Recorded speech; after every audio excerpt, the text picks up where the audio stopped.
If you like audiobooks or audio shows, check out a free trial of Audible. Just click the link in the description. Welcome to Mindshock True Crime. You are listening to the Maura Murray series. This is episode 54, Police Impersonator. Now, a lot of people might not know this, and I think we went over this on one of the earlier episodes of Mindshock Maura Murray. There was someone in the area who actually was arrested for for impersonating a police officer in the past. And we do know that in certain cases, impersonating a police officer is a cover that violent individuals and even serial killers have been known to use. And what we'll be examining in this area are other cases of police impersonators in the very area where Maura Murray's Saturn ended up. Obviously, we do not know if Maura Murray is the driver, despite steerers, obfuscators, and severe Dunning-Kruger sufferers coming out of the woodwork on social media to pretend to know for sure that Maura made it to the site of a staged accident. Quite bizarre, and I'll be going into a lot of that and what evidence can be gleaned from what the steerers don't want people looking at. And they might have the opposite effect, which is good. We should all be thankful for the steerers and the obfuscators, because their meddling might actually lead to this case getting solved, because whatever they don't want looked at, that's what should be looked at. And if that leads to solving the case, then that would be good. As always, if you enjoy the podcast, you can donate to our PayPal. Just check the link in the description. Make sure you subscribe to the channel, hit the bell for notifications. Make sure you allow your device to have those notifications come through so you can get notified when new Mindshock episodes are released. You can check us out on Twitter, Reddit, Facebook, Patreon. Patrons do get priority for case, topic, co-podcaster request, or logical analyses of any kind. Patrons also get priority for having their questions answered, and if you're in a high enough Patreon tier, you can actually guest spot on the podcast. Questions, comments, thoughts, theories, suggestions, rebuttals, debunkings. Leave them in the comments section. Alright, so let's jump right into this. This is a theory that has not been thoroughly discussed. It's been touched upon here and there. I wanted to really connect the dots with a possible police impersonator and, of course, how Witness A was treated. If you haven't checked out the Mindshock episode Witness X, check that out. There's a whole bunch of witnesses that went by that night that nobody wants to talk about, with all conflicting reports. Imagine that. Again, the steerers and obfuscators would say this is a nothing to see here situation, yet you can't name another missing persons case where this has occurred. So, Witness A, of course, is one of the first individuals that kind of brought the spotlight on the police in the area. And of course, the steerers and obfuscators consider police acting unlawfully an impossibility, and any kind of conspiracy or cover-up out of the question, despite, obviously, historical precedent, not, all over the country. I mean, and again, what they fail to realize, coincidence theorists don't have even a modicum of logic to be able to understand that 99% of anybody involved in any kind of conspiracy or cover-up, they're not doing so knowingly. If you're in law enforcement, you work with other law enforcement officers, you're not going to assume that they're guilty. You're going to assume that they're, especially if you're friends with them, you would never think they would do anything shady, regardless of whether they harmed more or not, or just not following protocol, whatever. You're not going to assume they're lying about things. So, they were told certain information and they took it on faith. And so even though they're kind of aiding the cover-up and conspiracy, they're not doing so knowingly. For whatever reason, coincidence theorists, they're just lower than 4-year-olds in terms of mental ability, where they can't understand that and they have to straw man and pretend that it's this insane conspiracy. But Witness A actually drove by the scene, and she put into question the official timeline, of course. And Faith, according to Monahan, he pulled while hearing Faith Westman mention that there was somebody already there. There were lights on the scene in the call. So, again, I'll have to do a specific episode on Monahan, but there's a lot of discrepancies here. The timeline is as far from settled as possible, despite the best efforts of certain steerers, particularly Art Roderick, Maggie Freeling, people that don't want anybody looking at the timeline. They're triggering whenever the timeline is mentioned, especially Art Roderick's is very telling. It's very telling. When you study body language, psychology, you'll see that someone who the subconscious does not lie. So obviously there's a reason Art Roderick is very triggered over the timeline, because he knows it's not legitimate. Now, whether he really believes there was a conspiracy or whatever, that's a separate matter. But the fact that he wants to gloss over, cover up, and shut down any actual examination into the timeline or verification of, that's very telling. Very, very telling. So we really don't know who was on the scene. So regardless, whether it was Cecil Smith in 001, whether it was someone else in 001, some people actually believe Monahan was first on the scene, because we have his word about the lights, but what if Faith Westman was actually seeing Monahan pull up? I mean, we really don't have a lot of information. Now, if there was a police impersonator, if 001 was supposed to be out of commission, like Witness A claims she was told she couldn't have seen what she saw. Now, if that doesn't raise red flags, I mean, obviously the coincidence theorists would think nothing of it. But any critical thinkers, anybody employing logic and reason and actually wanting to get to the truth in this case, or knowing the truth, that's problematic when the police are insisting that Witness A couldn't have seen what she saw because 001 was out of commission. Now, what does out of commission mean? Does that mean it was getting repaired? Now, if it was getting repaired, it was not supposed to be in service or driven, in which case, did another individual take it for a joyride? Now, here we come up with many other plausible avenues of investigation. Did this joyrider accidentally hit the driver of the Saturn, or get into some kind of an accident or altercation with the Saturn and its driver or passengers, however many people were in the Saturn, if it was Maura Murray or not? Obviously, we don't know that it was Maura Murray. So, was that an accidental and then this cover-up all spiraled out of control because of that? Or was it an actual violent offender? Maybe not someone who had murdered before, but maybe someone who had assaulted people before, maybe using the police officer cover to do so, to intimidate, to pull over, whatever. So there's different possibilities there. Or does this have nothing to do with 001 and it was a completely different police impersonator who has nothing to do with the 001 situation? And then, of course, regarding the timeline, we don't know when any of this happened. So let's go on to cases that have occurred of police impersonators in that specific area. So this was posted by an interesting individual. I won't get into the background. This was posted September 2017, but I'm not sure if it was mentioned earlier. It might have actually been mentioned earlier and on the original family website forum. Most likely it was. If Witness A did not see either Williams or McKay, then I think that it was the SUV that was being driven by a young man that was impersonating an officer and had been arrested for doing this. I have always been concerned about the drug activities of Tim Carpenter and Kathleen Murray.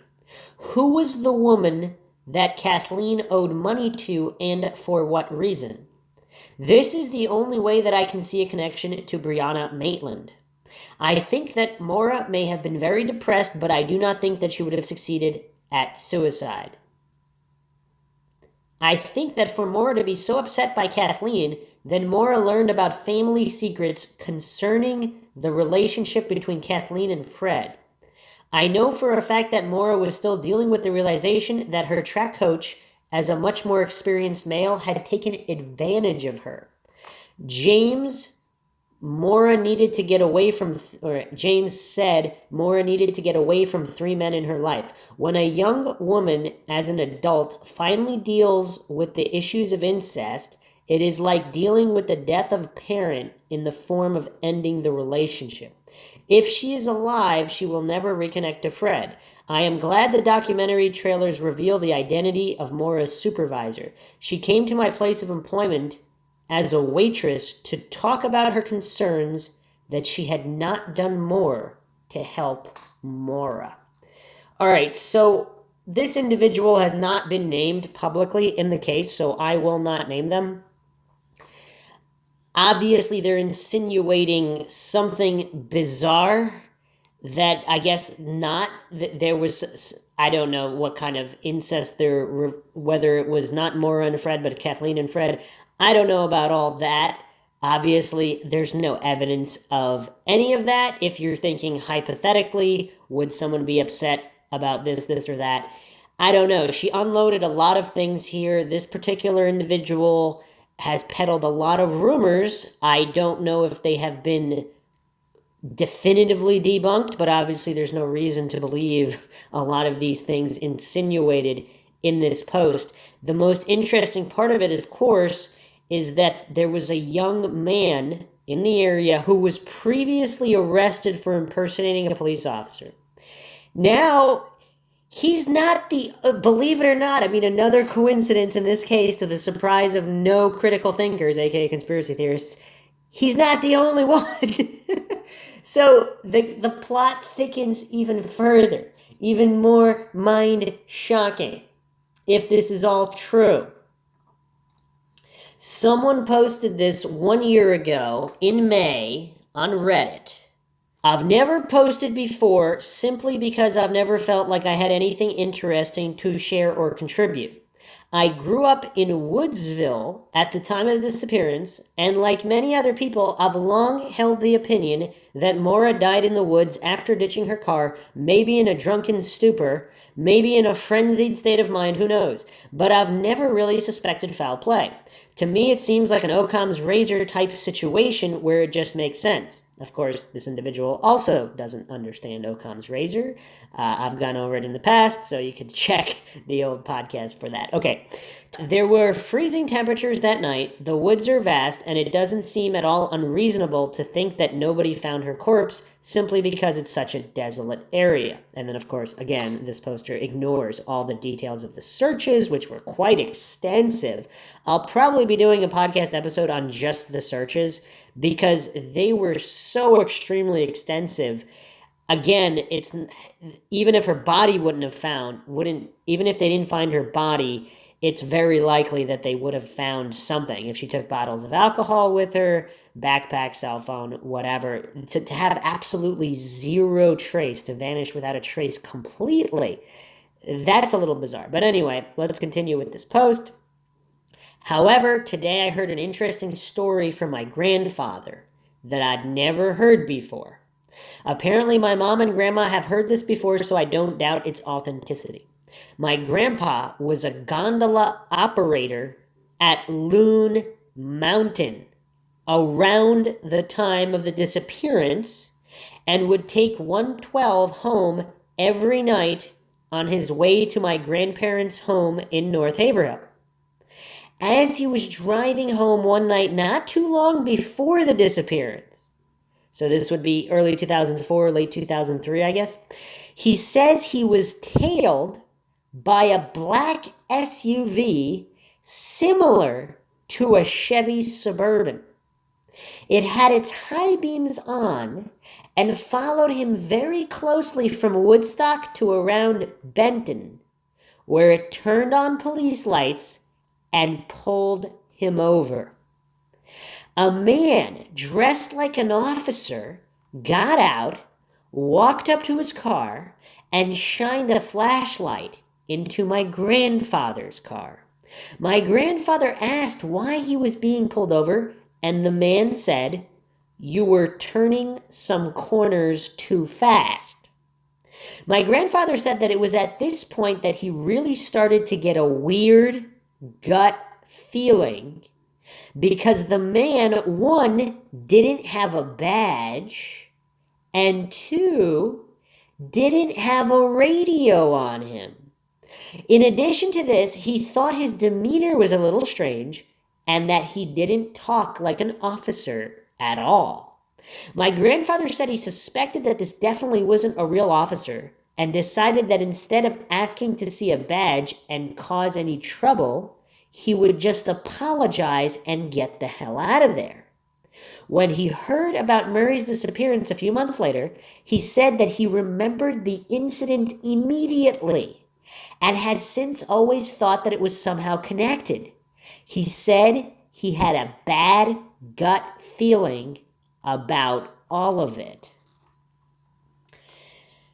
All right, so that's a creepy story, of course. Very, very creepy, and there have been a number of cases, and who knows how many cases that have not been solved where someone was impersonating an officer that we don't know about. So that's an unknown number. It could actually happen even more frequently than has been documented because who knows if it was never found out. So what's advised if you're being pulled over by someone looking suspicious or you don't believe they're an officer and it's in a very desolate area, you should call the police and verify that officer is a real officer and ask for a second officer, particularly if you're a young female in a desolate area. And again, if you have some kind of gut feeling or you just something feels off about the situation, because someone impersonating a police officer, they're in a position to do some damage and catch people unawares, especially they're in this perceived position of authority. It's just, I mean, obviously there are real police officers who abuse their authority, but an impersonator specifically going out to harm someone, that's not taking advantage of the situation. That's creating a situation intentionally where they're trying to harm someone. So, of course, this is a very, very creepy situation, and thinking this is taking place in the Woodsville area, the same area where Maura went missing within months of the time she went missing, if she was up there, or whoever the driver was. So, again, the steers and obfuscators, they're pretending I'm saying Maura was not the driver. Obviously, I wasn't there. Unless you were there, you don't know. So Maura could have been the driver. It's a possibility. I'm not going to ascribe percentages illogically. How would you know whether it's more or less likely whether it was her or not? Because their stuff's in the car. In every single missing person's case where their car is staged, their stuff is in the car. Their stuff is supposed to be in the car. That's the whole point of staging it. You're trying to make them look like they were there. I mean, the silliness of some of these online personalities and trolls, obfuscators, and just time wasters. I mean, some of them are just, there's some very, very genuine, honest people who want to discuss the case online, but their mental capacity is not quite where it would be to have any kind of productive conversation, so it's kind of a waste of time. So I don't really understand why so many people advocate for inclusivity for the sake of inclusivity instead of actually trying to move the case forward. I mean, if someone forgot the ABCs, I mean, this is supposed to be discussing the case. I mean, how much time are you going to spend discussing the ABCs? I mean, it's just, to me, it's a little strange. But anyway, it's a creepy situation. And if Maura Murray really was the driver of the Saturn and she was up there, or whoever was staging the car, if someone was staging the car and they disappeared, we don't know who that person was. How do we cross-reference missing persons cases if we have an unknown missing person? It's impossible to do. So it's possible someone else was trying to stage the Saturn. Maybe they became a missing person. Maybe they encountered someone impersonating a police officer. Maybe they got away. I mean, who knows? Maybe the police impersonator is known to Haverhill police, and they're covering up for some other reason. Maybe that person impersonating a police officer, maybe they have some dirt on people in the department. Who knows? I mean, these are all unknown variables that are impossible to know. It's really bizarre to pretend to know any of this. It's just really weird. So, is this the same guy as the young guy the other poster was referring to? This is what this poster had to say about what the guy looked like. So he asked his grandfather what the guy looked like. He said he was a stocky guy in his 40s to 50s. He said it was pretty hard to remember any details about his face because he was shining a light in his grandfather's face. So this is a stocky guy in his 40s to 50s, whereas the other person supposedly arrested for impersonating a police officer, also in the area, is a young guy. So around, at the time Maura went missing, what does young guy mean? Somebody in their 20s? 30s? Certainly you wouldn't call someone in their, 40s to 50s a young guy. So these are two different, it seems like these are two different individuals being discussed. So do these people regularly impersonate police officers? That's another question.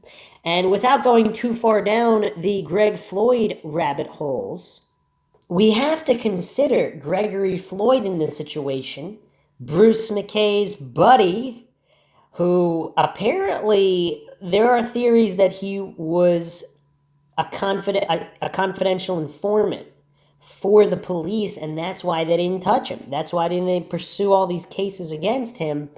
And then, of course, his son. Are these two guys, were him and his son into impersonating police officers because they knew they could get away with it? Here is another chilling post from Reddit from a few years ago. What about Gregory Floyd? To what extent was he looked into? Given his history, this may be one guy the police didn't want to touch with a 10-foot pole. He lived off of Route 112 and clearly feels he's above the law. Rumored to listen to scanners so he could have swooped in the night of the accident and convinced Maura to hitch a ride. The kicker for me with this guy is that in the Missing Maura Murray podcast, the one where they focus on psychics, the male psychic describes an eagle on the killer in some form and says not to trust law enforcement. Floyd has a tattoo of an eagle on his arm and has some sort of odd relationship with local police. Additionally, the female psychic they spoke to said she saw two heavy-set individuals in a large dark truck, white and green plates with the number 3 on the plate. One of the individuals could have been a woman, she said, but wasn't sure. Is it possible the second individual she's describing could be Floyd's son? He was along for the ride when McKay was killed and would explain why Maura may have felt okay about hitching a ride since there was a kid in the car. I don't know about a kid. I think he was a teenager at the time.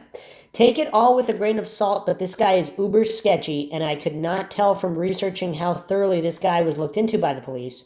I also wonder if the police knew he was involved, would they avoid pursuing it? Okay, this is all very, very bizarre, of course, and if this all intertwines, would it really be that surprising? Because in this local small town, a lot of these people know each other, especially the police. What was the situation with Officer Pepper and Gregory Floyd? So I went into the details of Gregory Floyd in the Persons of Interest podcast episodes. If you haven't checked those out, check those out on Mindshock. We go into pretty deep detail, very comprehensive into every single person of interest in the case. From New Hampshire to Massachusetts. All of the individuals, law enforcement, non-law enforcement. And Gregory Floyd keeps coming up here and there. People haven't really been talking about him recently, but I'm just wondering, again, this is just theorizing. If there were police impersonators, is it possible that it's a father-son team of police impersonators? If they know if they know they're untouchable by local law enforcement due to Greg Floyd's possible status as a CI, what's going on here? What's going on? I don't know. All the listeners out there, feel free to chime in with your own thoughts, because these descriptions of these police impersonators are different. Young guy versus a stockier guy in his 40s to 50s. Does that match Gregory Floyd's description? And if this individual poster would show a photograph to his grandfather, although it might not be too helpful, because if you've gotten a high-power flashlight shine in your eyes at night, it's hard to make out the details of the person shining that flashlight in your face. And is this connected to Witness A's 001 account? And it never really adds up, because has Cecil Smith's point of origin from where he was driving to the Weathered Barn Corner so-called accident scene, to the scene of the staged accident, where was Cecil coming from? Because it's hard to nail down his timeline without absolute verification of his point of origin. Now, there are rumors that he was shacking up with someone and he was coming from her house. Other sources state he came from the station. It's really difficult to know where he came from, but if he was on the scene within 2 minutes of Faith's call, where was he and where was he coming from? And why this cover-up? It's really, really bizarre.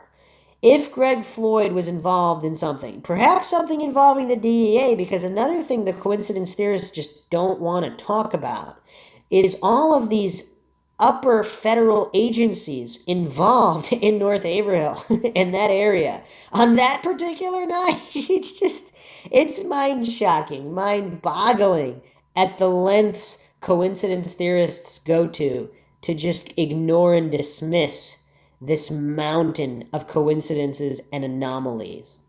The DEA was involved in the area. U.S. Marshals were involved in the area. Did this have something to do with Gregory Floyd? And if he's a police CI, does that explain some kind of situation that happened that night? I've gone over this in previous episodes, from new theories to drug mule theories, even if Maura Murray or whoever the driver of the Saturn was, because of course the black Saturns were one of the top, not only stolen vehicles, but also vehicles for drug trafficking in 2004 and that time period, the year before, year after. The most stolen vehicle, either the first or second most stolen vehicle, and the first or second most vehicle used for drug trafficking.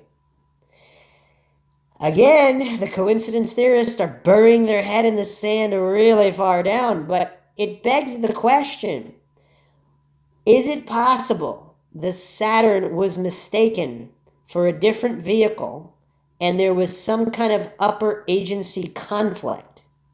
Because if it was Maura that drove up there, and if they thought she was, or whoever the driver was, it's kind of, even if it wasn't her, was there some kind of accident or altercation? And if there was also someone impersonating a police officer on the prowl that night, when all of this other stuff is going down with all these agencies, possible undercover FBI agents, who knows what's going on? If they got into a situation with the Saturn, there's also a police impersonator on the prowl who may or may not be a local police informant. This is a case like no other. It's just really, really bizarre on every single level. And that's not even addressing West Point, UMass, Bill Roush, all of the DC strangeness after the fact. That's without going into any of that. That's just examining what's going on in that area. It's all really, really bizarre. Some people even think that it was a mechanic or someone who worked in that type of capacity that could have taken SUV 001 if it was that SUV. Is it possible to dress up not the official Haverhill 001 SUV, but another SUV and just put a 001 sticker on it?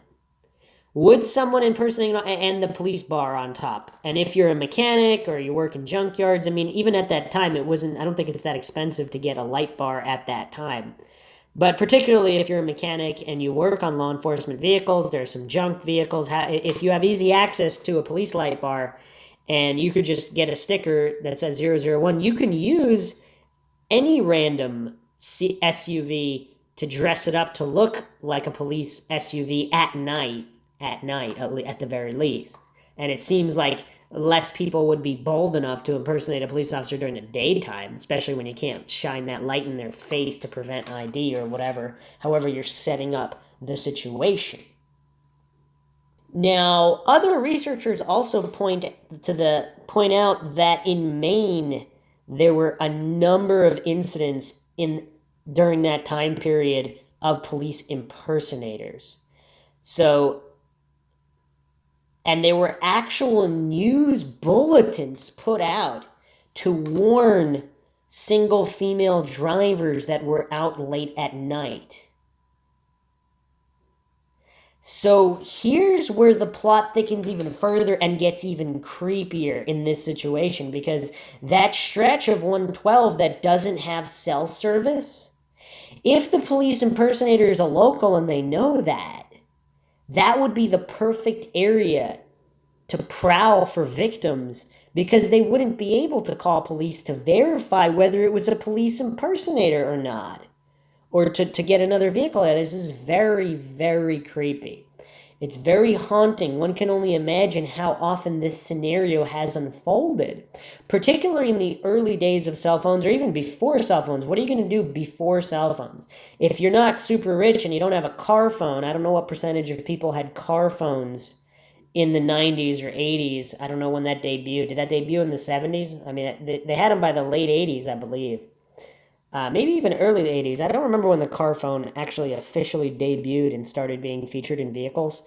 In the early 90s, there was a certain percentage of people that had them in late 90s. But yeah, one can only imagine how often police impersonators have taken victims and maybe just even assaulted drivers, and maybe it wasn't even reported because the people were too scared to report it. I mean, who knows? It's creepy. It's really creepy just even thinking about it. But if it was a local, if it was someone that had experience doing this, would they select a known cell phone dead zone to prowl for victims?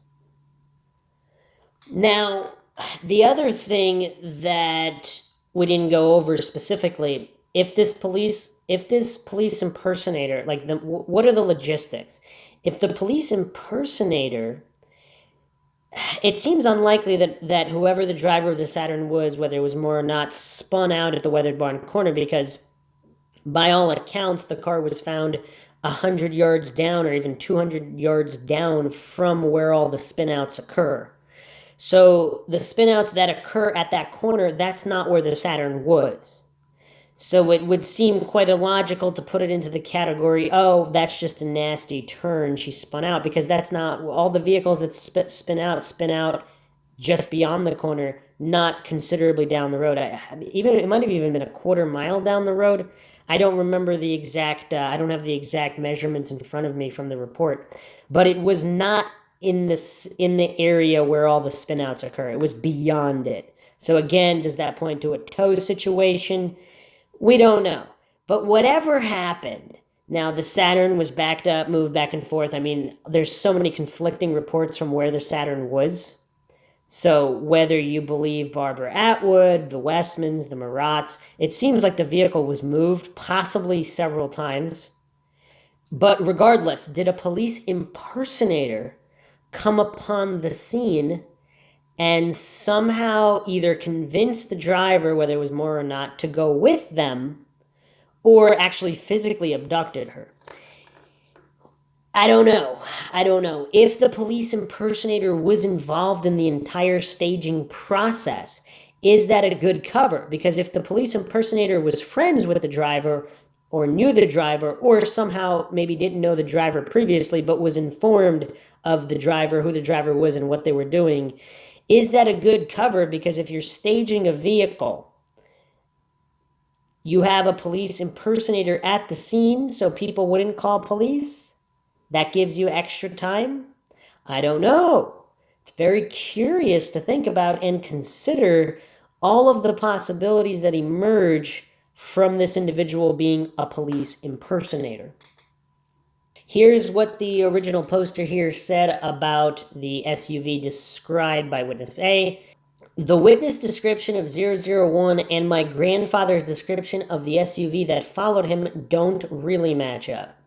I don't personally think they were the same vehicle.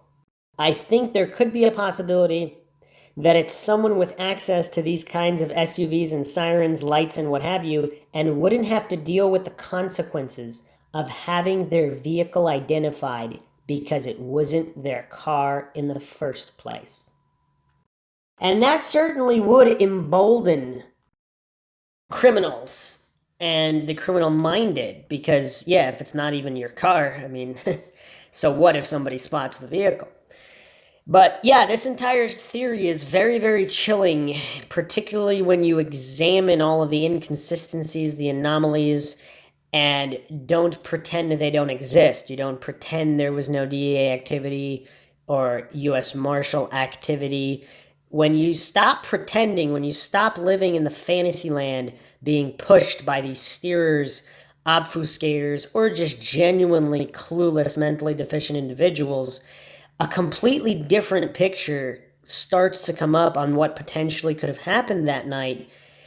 And that Maura Murray might have not even been at that scene. She might, I mean, who knows if she met her fate in UMass, or she ran away and started a new life that did not include traveling with the Saturn up through Haverhill, New Hampshire, then the Saturn was traveling without her. And of course, without confirmation that the Saturn was even on campus.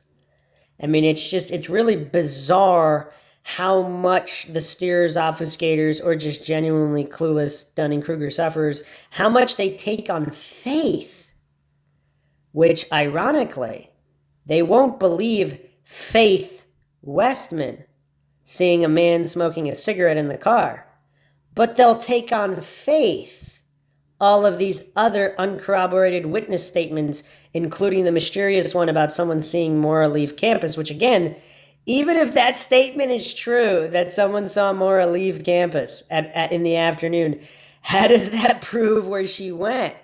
Did they see her leaving in the Saturn, or did they see her walking towards a parking lot or a bus station?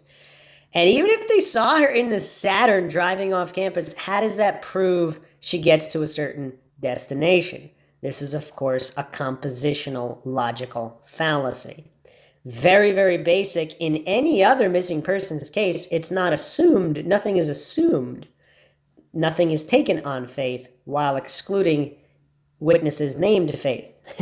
It's all very ironic, bizarre, and downright silly and asinine, the activity that one encounters, the online activity one encounters in this case, that is not present in any other case, and that also raises the question of why is that? But for the purpose of this episode, I just wanted to touch upon police impersonators in the area, not one, but two that are known about. And I'm sure online researchers might be able to find others if they did occur in the area, but Maine apparently had quite a few incidents like this at that time period. And of course, all over the country, there were other incidents as well. So just like any other theory, it warrants examination, particularly if Greg Floyd was possibly involved and his connections to McKay, Officer Pepper, and all of this other shady activity by multiple law enforcement agencies and the New Hampshire State Police in this case. I mean, that's without even going into the lawsuits that Fred Murray brought against the state, where they simultaneously said they didn't have files to release, while also saying that Maura Murray had the largest file in New Hampshire state history. And the coincidence theorists all buy it hook, line, and sinker. Really, really bizarre. But plenty more to examine in the case. I did want to do a deep dive into the Hadley accident because that doesn't make any sense. A lot of people also take on blind faith that Maura was behind the wheel during the Hadley accident. And of course, we do not know that for sure either. And there's a whole bunch of other inconsistencies regarding the Hadley accident. So that all needs to be examined as well. But the more one looks at the case, the more it seems the key really lies at UMass. That's even if Maura made it up to Haverhill. It seems like the key to everything is still at UMass. So, plenty more to examine. If you enjoy the podcast, you can donate to our PayPal. Just check the link in the description. Make sure you subscribe to the channel. Hit the bell for notifications. If you like the podcast, hit the like button. Feel free to share it across social media platforms to keep up the awareness in this case and other cold cases, because that is the best thing that can be done for cold cases. You can check us out on Twitter, Reddit, Patreon, Facebook, and any questions, comments, theories, thoughts, suggestions, rebuttals, debunkings, leave them in the comments section. This is Bruce McGuire signing off. Catch you guys next time.